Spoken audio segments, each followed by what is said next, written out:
Bonsoir madame, bonsoir messieurs. La salle de spectacle du Palais du Peuple a reçu ce vendredi 17 octobre 2025 la 3e édition du festival Les Défis Congolais allant du 17 au 18 octobre 2025 avec comme thème Décidons. Décidons de Madame Rit Mwanza, qui a eu les intervenants de taille. Suivez.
Après son intervention, Madame Tina Salam, dans cette 3e édition du festival Les Défis Congolais, elle s'est retrouvée devant une fleuve de questionnaires des participants qui elle a répondu avec brio.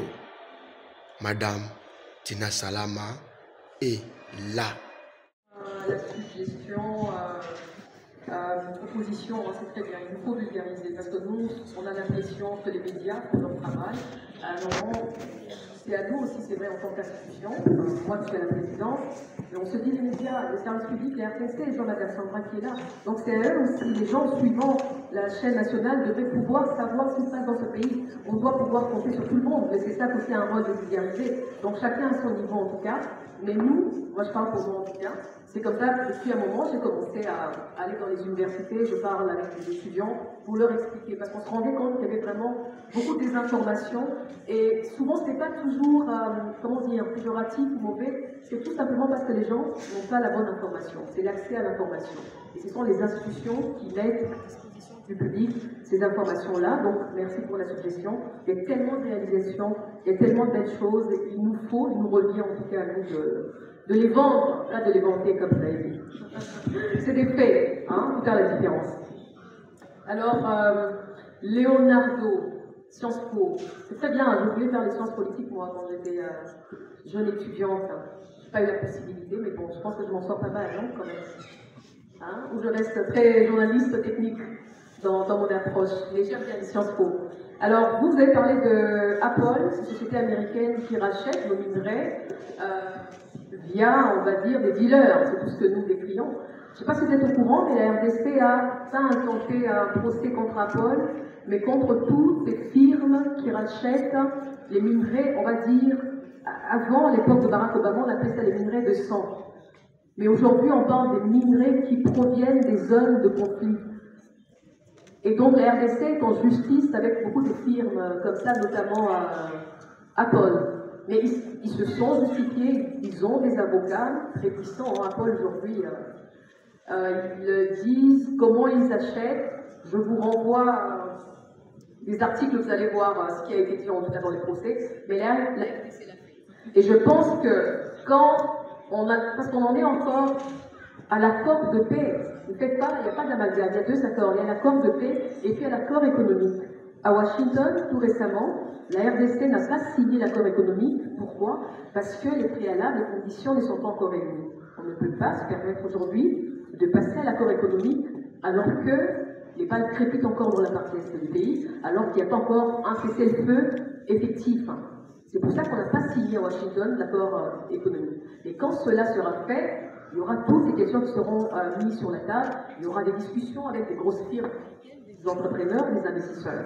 Et je ne sais pas si vous êtes au courant, cette semaine, ici, il y a eu un forum, une grande conférence entre la RDC et les États-Unis sur justement les projets, comment on dit, sur les affaires, voilà, sur les investissements. Donc vous voyez qu'on avance quand même en attendant la signature. Mais pour ça, vraiment la condition sine qua non, c'est la paix. Et là, on va passer maintenant à tout le reste. Bon, je sais vraiment d'aller vite pour gagner du temps, parce que je sais qu'il y a notre panel, Madame Manichou, ma DGR préférée, va m'en vouloir si... Alors, Doha, vous avez parlé de la libération des prisonniers. Écoutez, Doha, c'est un processus qui reste quand même, comment vous dire, pas très fermé, mais c'est un processus qui est très, je dirais pas compliqué. Mais il est en cours. Il est en cours, et donc parmi, pas les conditions, mais les règles de la médiation, donc les Qataris, c'est de laisser à la médiation communiquer. C'est pour ça que nous, on ne communique pas trop sur Doha. Je ne sais pas si vous en êtes rendu compte. C'est une stratégie et c'est aussi par respect à la médiation. Eux, ils ne respectent rien. Pendant que nos délégués sont à Doha, ils sortent de là, ils font des points de presse, ils insultent les chefs d'État, ils insultent la RDC, ils disent tout ce qu'ils ont envie de dire. Nous sommes une nation, nous sommes un pays. On ne peut pas se mettre à leur niveau. Donc on respecte la médiation, a dit que c'est elle qui allait communiquer sur les avancées. Donc vous avez parlé des prisonniers, effectivement. Parmi les mesures phares, il y avait ce qu'on appelait les mesures de confiance. Les mesures de confiance, c'est justement cet échange des prisonniers. Je ne veux pas aller en détail sur ces questions-là. Comme je vous dis, c'est très stratégique encore interne et c'est un processus en cours. Donc les rebelles, qu'elles sortent, on n'a pas encore, on a signé l'accord de principe, on a signé pour la vérification de cessez-le-feu, on n'a pas encore fini.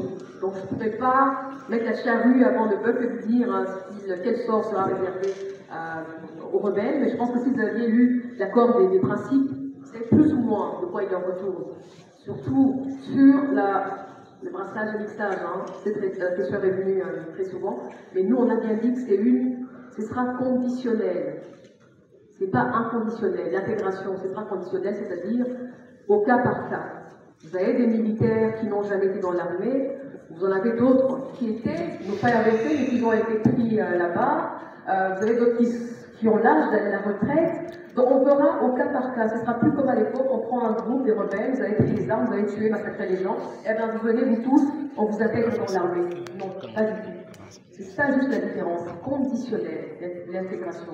Mais il y aura un moment où on parlera de toutes ces questions-là, mais vraiment à la place publique, et vous comprendrez mieux. Tout est réfléchi. Que Dieu nous aide, Israël. Alors, Gilbert, où est-ce que vous êtes? Ah, Gilbert, c'est vous. Vous avez dit que, dites-le encore, on est en train de vanter notre diplomatie. Vanter ou inventer? Inventer. On n'invente pas. Pourquoi on n'invente pas? Gilbert, on a été à la présidence de l'Union africaine. Vous avez vu ce qu'on a fait. La masculinité positive, on a résolu quand même des crises ça et là, entre l'Éthiopie, le Tigré. Il y a eu beaucoup de conférences qui sont tenues ici. Je pense que notre passage à l'Union africaine a été salué. On est d'accord? Aujourd'hui, on fait parler de notre pays. Aujourd'hui, nous sommes membres, certes non permanents, parce que l'Afrique, c'est... Madame Tina Salama devant la presse avant son départ. C'est de l'accord du commerce extérieur dans les développements de la RDC. Le ministère va présenter tous les thèmes. Et donc, nous allons commencer par les qu'il y a une seule dame dans les panels. Nous allons commencer par madame. Et ensuite, il y a eu Bruxelles qui récemment il a tendu la main.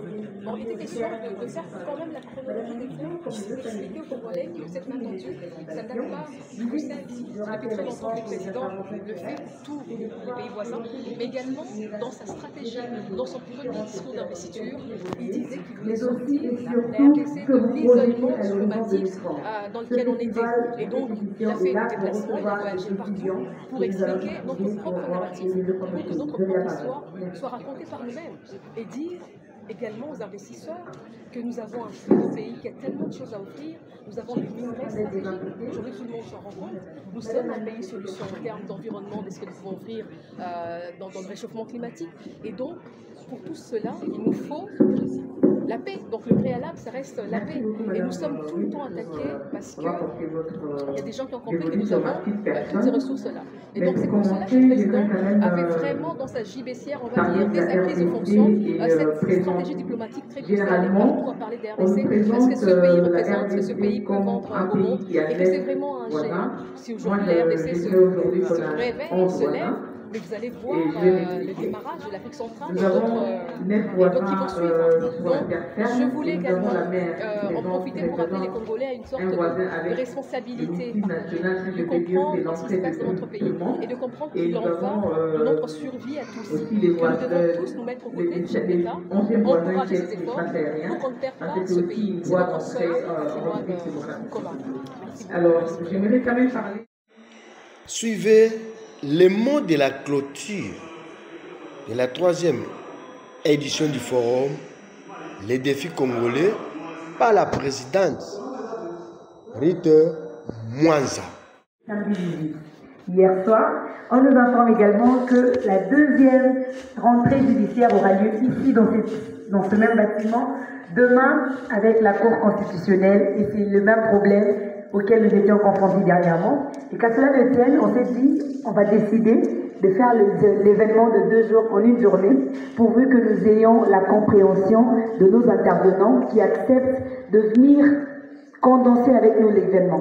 Et vous avez constaté que nous avons raté beaucoup d'intervenants qui avaient déjà prévu pour mercredi, jeudi, qui n'ont pas pu venir aujourd'hui, mais ce n'est pas un problème. En dehors de ces autres défis, il y a un autre plus grand défi que nous avons rencontré et que nous rencontrons toujours, c'est pas seulement le choix, mais réussir à prendre des intervenants. Ce festival, c'est un cadre que nous avons mis en place. Les intervenants sont là, ils peuvent témoigner. C'est un panel que nous offrons gratuitement aux acteurs institutionnels. C'est un événement qui permet aux décideurs d'être en contact avec le public, la population, de rendre de compte, de faire de promesses, de propositions et de co-construire. Mais malheureusement, là, heureusement que la presse est encore présente parce que je tiens à ce que le message puisse être parvenu à toutes les autorités qui n'ont pas pu avoir. Pourtant, c'est une cause que nous estimons noble. On ne peut pas parler du développement de la RDC sans les décideurs. Tous les intervenants ici sont revenus pour dire qu'on aurait voulu que les députés soient là, que les ministres soient là. Bien évidemment, ils étaient invités. À la première édition, on a eu près de 9 ministres. À la 2e édition, il y en avait 4. Et à cette édition, aujourd'hui, on commence, c'est un vendredi, c'est le Conseil des ministres.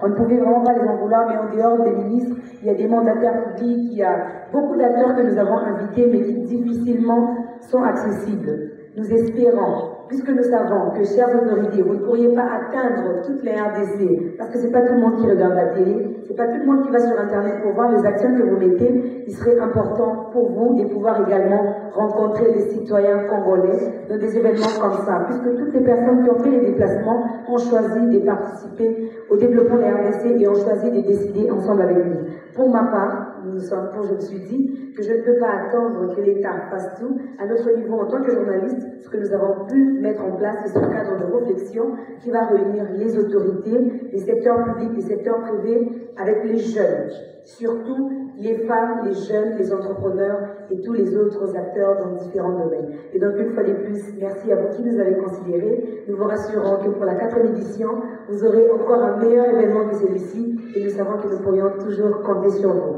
C'est sur cette note que nous mettons fin à cette 3e édition du festival Le Défi Congolais qui a été placé sur le thème RDC 2030 décidant. Nous vous rassurons que nous allons prendre soin de pérenniser au plus maximum possible tous les messages remis dans ce festival, tant le message des intervenants que des questions et des préoccupations du public que nous avons reçues. Et nous allons faire en sorte que nous puissions le rendre plus visible pour que notre message puisse, pour que nous puissions réellement atteindre l'objectif désiré. Je vous dis et je vous remercie.